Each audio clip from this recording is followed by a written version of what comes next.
yang menjadikan tujuan utama. Jadi bukan hanya mencari kebahagiaan, melainkan menjadikan tujuan utama atau mengorientasikan kehidupannya di dunia ini hanya untuk mencari kehidupan yang bahagia. Kemudian ada juga karakteristik hedonisme. Salah satunya itu ada hedonisme individualis, di mana hedonisme individualis itu selalu membenarkan suatu perbuatan apabila perbuatan tersebut dapat mendatangkan bahagia, maka perbuatan yang dia lakukan itu adalah perbuatan yang benar. Oke, baik. Bisa tidak kamu bagi atau jelaskan macam-macam hedonisme, agar hedonisme yang ingin kamu letakkan adalah hedonisme yang memang betul-betul bertentangan dengan ajaran agama. Karena dari akar tadi hedonisme adalah satu pandangan, satu pikiran yang ingin bahagia. Kan kalau kita kita uji umpama pikirannya, untuk apa kaya kalau tidak bahagia? Berarti bahagia nomor pertama kan? Untuk apa banyak harta kalau tidak bahagia? Artinya bahagia itu adalah satu hal yang baik. Jadi itu kan dari akarnya ya, bahwa dia mencari kebahagiaan. Apapun jalannya yang bisa mencapaikan orang kepada kebahagiaan itu akan ditempuh.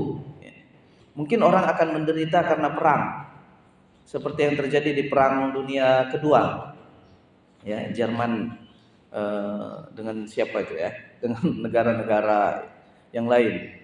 Nah, ketika banyak orang meninggal, orang fokus umpama pada kematian, kan tidak bahagia hidupnya. Datanglah solusi-solusi atau tawaran-tawaran seperti hedonisme atau aliran-aliran yang lain bahwa kita itu harus bahagia, carilah kebahagiaan di mana gitu kan. Paham maksud saya? Jadi hedonisme yang mana yang ingin kamu tumburkan dengan ajaran agama ini? Yang ingin dibenturkan?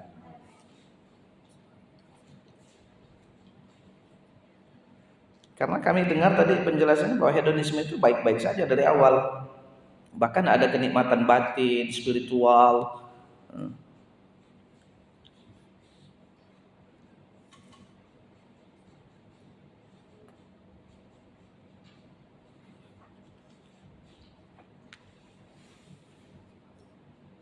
Atau saya sederhanakan, hedonisme versi Sokrates itu yang kamu maksud dengan atrof, takasur atau bukan? Memangnya Sokrates bilang apa? Karena muridnya itu menjawab bahwa kebahagiaan itu yang paling baik, kebahagiaan duniawi, kebahagiaan indrawi itu yang paling baik. Nah, itu versi siapa itu? Versi muridnya. Siapa namanya? Namanya Aristippus.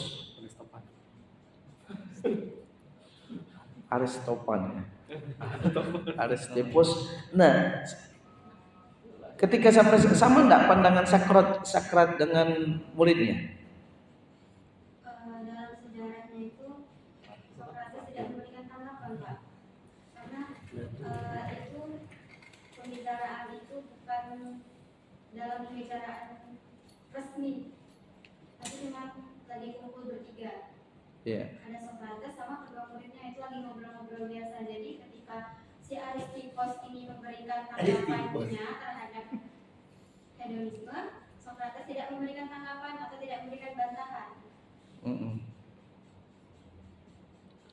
Ya, setidaknya kamu harus kurung lagi hedonisme versi muridnya tadi. Ya, karena kalau dari akarnya hedon adalah mencari kebahagiaan. Tidak ada yang salah dengan mencari kebahagiaan. Pak Abul Khair sini mencari kebahagiaan. Pak Rahmat cari kebahagiaan, saya cari kebahagiaan. Pak Ghazali, kamu juga ke sini meniti kebahagiaan kan? Kalau kita harus menentang itu, maka kami melihat kalian ujian juga bahagia. Nah, itu. Bagaimana caranya bahagia? Ya itu ya. Yang pertama itu menjadi pondasi betul ya. Itu menjadi awal pembicaraan kita, agar kita bisa membenturkan ajaran agama dengan hedonisme versi versi hedonisme yang dipahami secara umum sekarang. Karena bahasa itu kan ada diakronik, ada sinkronik. Ada satu kata yang kemudian dengan berilingnya waktu, seiring waktu dia mengalami perubahan makna. Nah, makna awal mencari kebahagiaan mungkin pada pemahaman hedonisme sekarang, hedonisme adalah menampilkan gaya hidup. Saya kira yang itu yang kamu counter ya, gaya hidup berlebih-lebihan atau kasur tadi, gaya hidup berlebih-lebihan ya, tanpa mempedulikan orang lain. Orang mau tersinggung terserah, yang penting aku bahagia. Kan dasarnya awalnya tidak seperti begitu. Jangan paksakan kita larut dalam kesedihan orang. Harusnya kalau ada orang sedih, kita paksa dia jadi bahagia. Kita rayu dia sampai bahagia, bukan kita jadi ikut sedih. Kan kira-kira begitu. Gimana pandangannya? Iya, yang itu. Hedonisme yang dalam artian penampilan berlebihan, gaya hidup berlebihan, atau yang lain masih?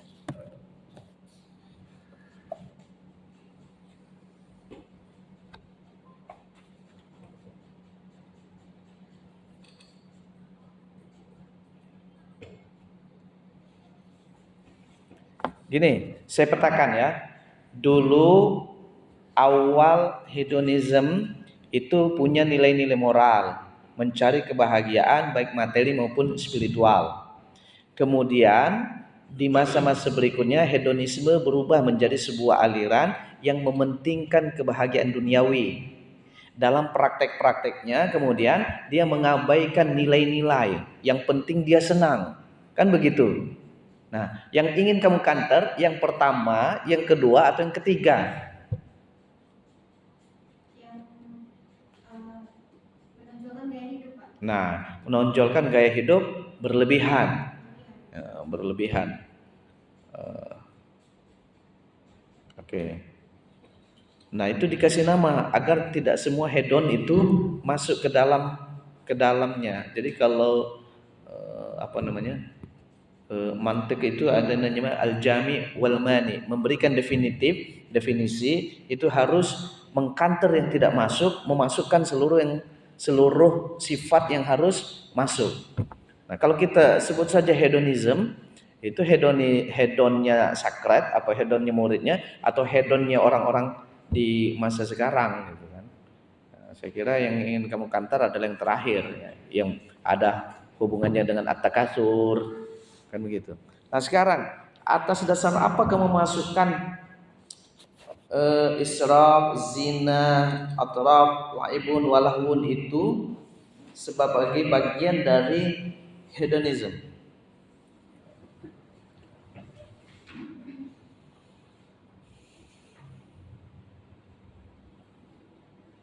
Sebagaimana yang telah saya jelaskan tadi bahwa hedonisme itu untuk memperoleh kebahagiaan, kan, Pak? Terus kebahagiaan itu diperoleh dengan harta materi. Itu selaras dengan terminologi yang saya gunakan seperti israf itu tadi. Bagaimana kita ketahui bahwa israf itu merupakan suatu perbuatan melebihi batas ketentuan, meskipun perbuatan tersebut dilakukan sesuai dengan porsinya, namun dilebih-lebihkan dengan tujuan untuk mencapai kepuasan belaka. For example, contoh berlebih-lebihan dalam berpakaian. bagaimana itu? Berlebih-lebihan dalam berpakaian, contohnya itu dalam makan dan minum, Pak. Boleh contoh.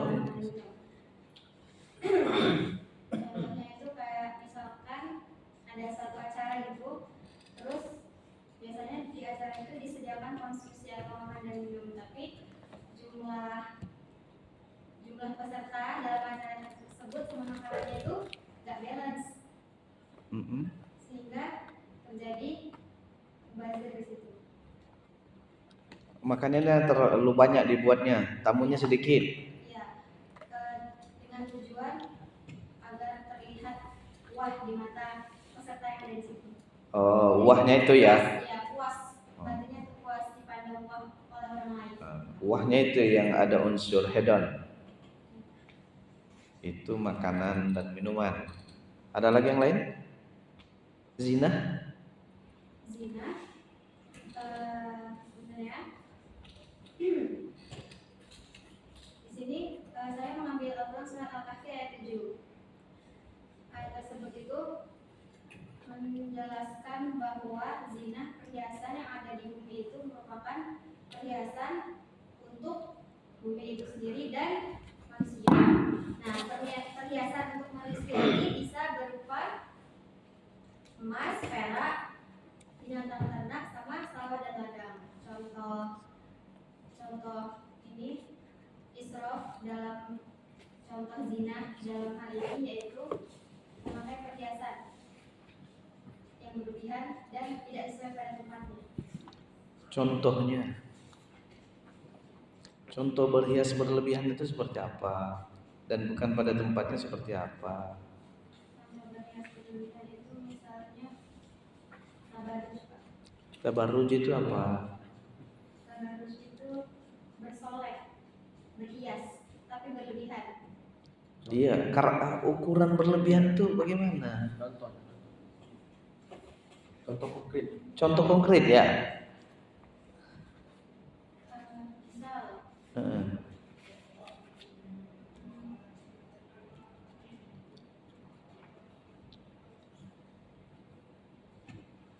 Satu masalah kan selesai ketika contohnya udah keluar.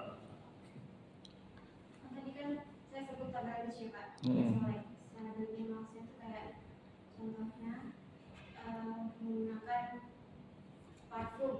Parfum gimana parfum? Parfum itu secara berlebihan banyak gitu Pak. Jadi setiap dia lewat jadi darah sekian tuh tercium gitu parfumnya.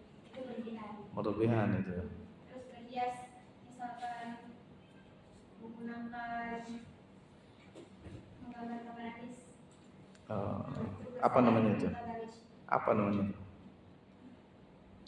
Menggambar alis gimana? Mencukur kemudian digambari lagi. Terus digambar. Itu berlebihan. Nah sekarang saya ingin tahu, untuk bisa menjadikan ini sebuah ukuran, itu yang disebut dengan berlebihan itu apa? Kriterianya itu apa gitu? Maksudnya begini, dia merubah ciptaan Allah, itu berarti satu ukurannya. Ada kriteria enggak? Jangan berlebihan. Berlebihan kita harus tahu kurangnya bagaimana, sedangnya bagaimana, lebihnya gimana. Intinya tuh harus sesuai dengan porsinya Pak. Nah, porsinya itu apa ukurannya? Pak Rahmat minum, berlebihan enggak minumnya itu?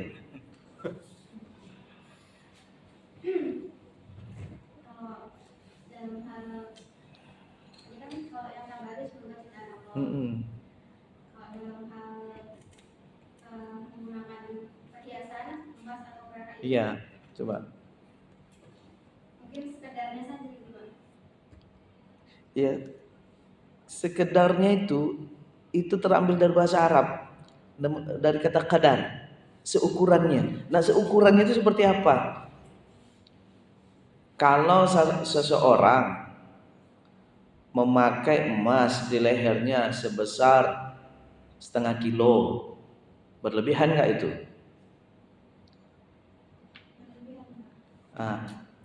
Pasnya berapa? Pasnya berapa?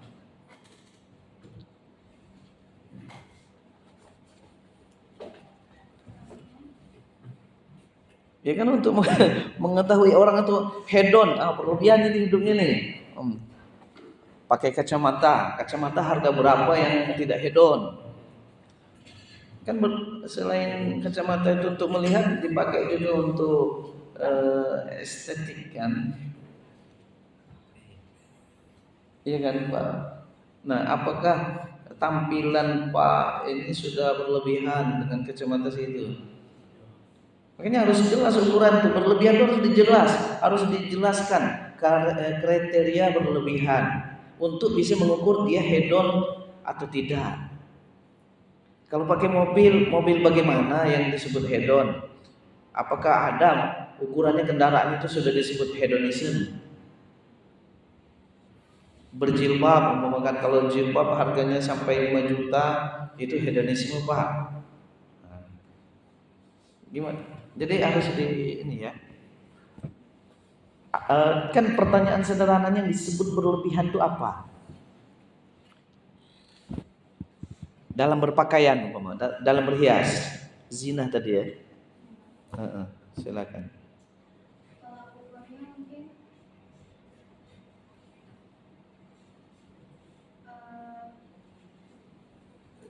Ada nggak contohnya itu?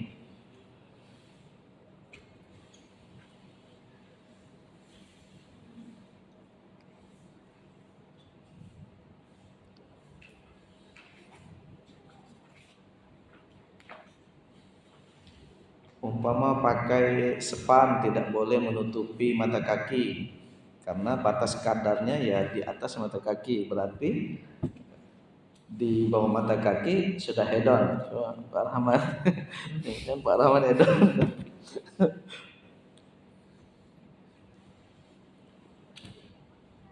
Nah itu ya. Jadi penting sekali untuk memberikan batasan israf berlebihan. Kadar berlebihan itu apa? Ya, zina berlebihan kadarnya seperti apa berhias, mengganti ciptaan Allah gitu ya. Menggunakan hiasan bukan pada tempatnya, gimana? Di tempat orang miskin pakai emas kilo, itu kan menyakiti hatinya. Orang itu jarang makan, kita berdandan di hadapannya dengan dandanan yang menunjukkan bahwa strata sosial kita beda dengan dia, itu kan pasti menyakitkan. Ya. Tapi kalau seseorang berdandan di depan orang kaya, ya pakai emas yang berat, itu selevel saja, apa begitu? Itu harus dijelaskan ya. Apalagi itu itrof, apa atrof? Apa itu?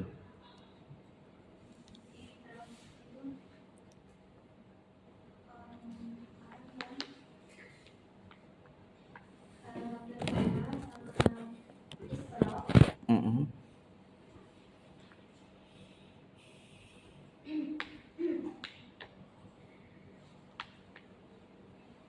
tapi untuk ikraf ini orang yang sudah menawarkan dan dinilai lebih pantas dan diwajibkan untuk bersyukur kepada Allah.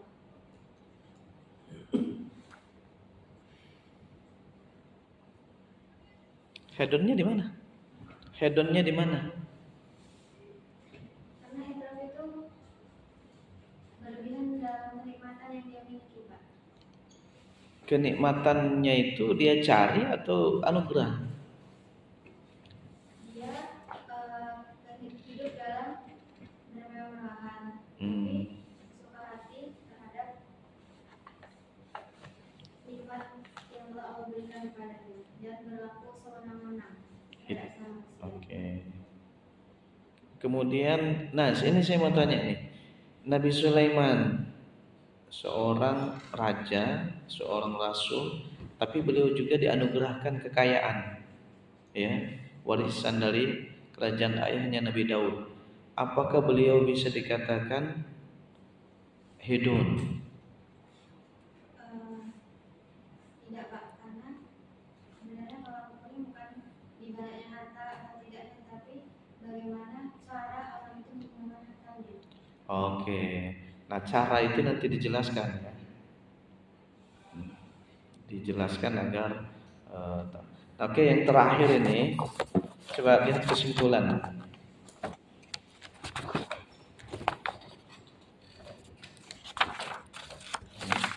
Dari dua mufassir itu kesimpulannya sampai 3 halaman.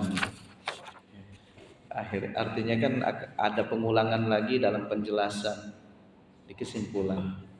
Ya, saya kira ini mungkin menjawab, tapi kepanjangan untuk ukuran. Nah ini israf ini.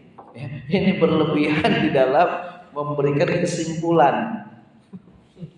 Coba saya contohkan sekarang. Ruangan ini ada lampu, ada kursi, ada meja, ada alat-alat apa gitu ya. Nah, kamu simpulkan dengan satu kata, ruangan ini seperti apa?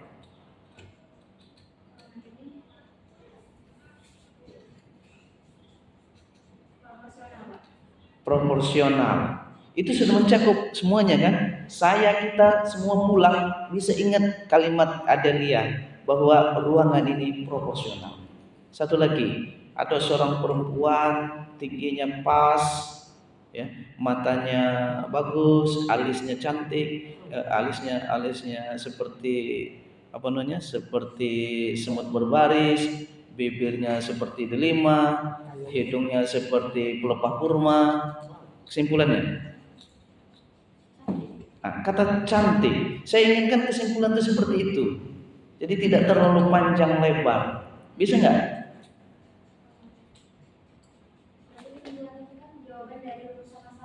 Iya.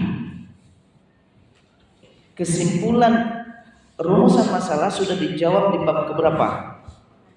Bab 4. Nah di bab 4 itulah kamu cerita tentang ini ya, tentang atrof apa segala macam. Tapi di kesimpulan kamu ngambil intisari dari semua kalimat itu, cari poin-poin pentingnya. Sehingga mungkin bisa cuma satu halaman saja. Oke, itu masukannya, terima kasih. Nanti akan didalami oleh ahlinya Pak Ghazali. Terima kasih. Assalamualaikum warahmatullahi wabarakatuh. Waalaikumsalam. Baik, selanjutnya kami persilakan kepada Bapak Ahmad Ghazali dari Syekh Dewi. Terima kasih pada untuk Ahmad Hidayat yang sivil dan sama-sama kita nanti dari sidang Bapak Dr. Abdul Hayat SDMA dan Bapak Undi bersama Bapak Dr. Muhammad Abdul Hayat MCMO. Hadir. Saudari Adelia Julia Rasmati. Di sini Bapak tidak dalam yakin, lebih fokus kepada menuliskan apa yang saudara Adelia tulis ya di dalam tulisan ini. Di sini Bapak di apa ya dalam awal itu walaupun sedikit tapi kan kurangnya ada 2025 Masehi 1446 Masehi 1446 sekarang 1400 Hijriah 89. Nah itu ya ganti belum mukaan kalau Hijriahnya hanya ditulis Hijriah. Kemudian di surat ini kenapa belum ada ini tanda tangan ada ini surat ini kemudian di sini Bapak banyak menemukan kurang konsisten dalam penulisan Al-Quran. Al-Quran itu kan A-nya kapital. Kemudian Al-Quran L strip Q kapital huruf ada petik an. Nanti itu Bapak temukan di beberapa halaman itu ada yang tidak konsisten dalam penulisan Al-Quran. Anak kecil, di sebarang itu anak kecil. Itu harus diperhatikan. Perhatikan di perbaiki ini sudah Bapak kasih tanda dan tolong di perbaiki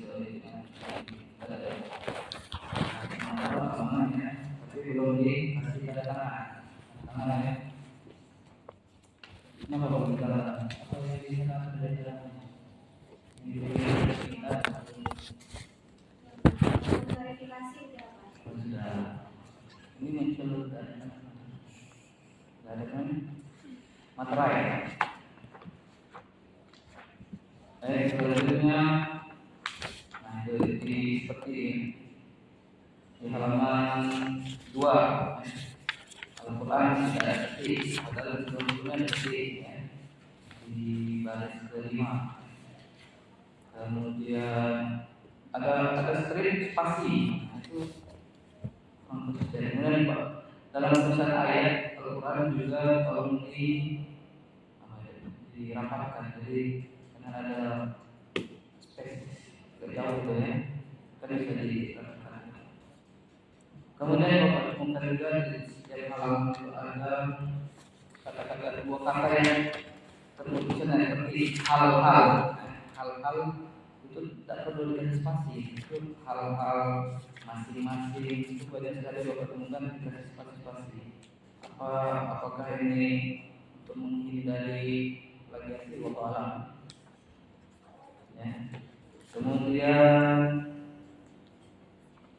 di halaman 4 juga ayat Al-Qur'annya dirapatkan.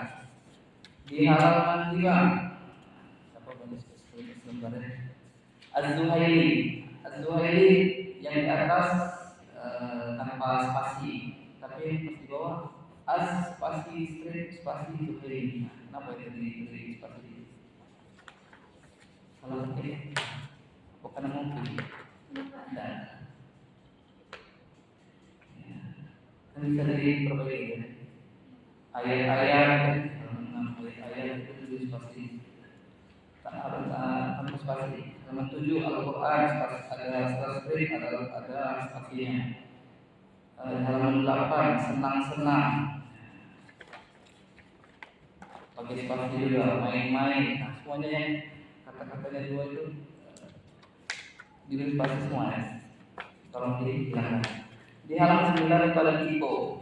Ada tipo. Apa tipo ini sengaja dan angan kan tanpa spasi. Tapi kata keduanya angan. Ini tolong diperbaiki. Kemudian ada kata bermenggah atau bermenggah. Ya, jadi cek di KBBI.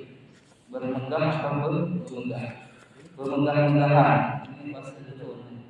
Menggah-menggahan. Kemudian kebutuhan paling bawah.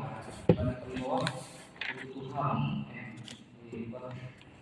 Kemudian ada kalimat yang tidak efektif. Kemudian tafakur menurut Al-Quran. Kalau diperbaiki, kemudian tafakur menurut Al-Quran cukup. Ini pada tafakur menurut Al-Quran. Di halaman 10 itu pada di sebelumnya penulisan ayat nama ayat itu pakai huruf kapital, tapi saudara ini menulis ayat huruf kecil, Al-Qur'an huruf kecil, Al-Hadid, Al-Kahfi, Al-Kahfi. Ini tolong di halaman 11 juga itu nama-nama surat Al-Kecil semua. Tolong diperbaiki. Yang lain juga sama di halaman seterusnya itu sama ayat-ayat itu di spasi semua, data-data sebenarnya tidak perlu dikasih spasi. Halaman 13 Al-Munir, di atas tulisan Al-Munir itu ada spasi, di bawahnya ada spasi. Al-Azhar ada strip panjang, ada strip pendek itu diperbaiki. Karya-karyanya sebanyak-banyaknya kata-katanya ada diulang sebanyak-banyaknya. Kenapa harus ada spasi terus?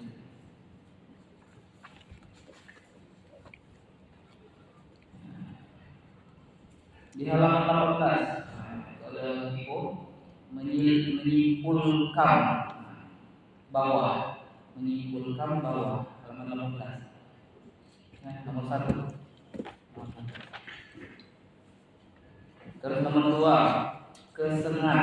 Apa itu kesenangannya? Terus karena, yang benar karena atau karena? Karena itu banyak bapak temukan karena itu tulisannya karena, bukan karena. Di halaman 19 tulisan nomor 2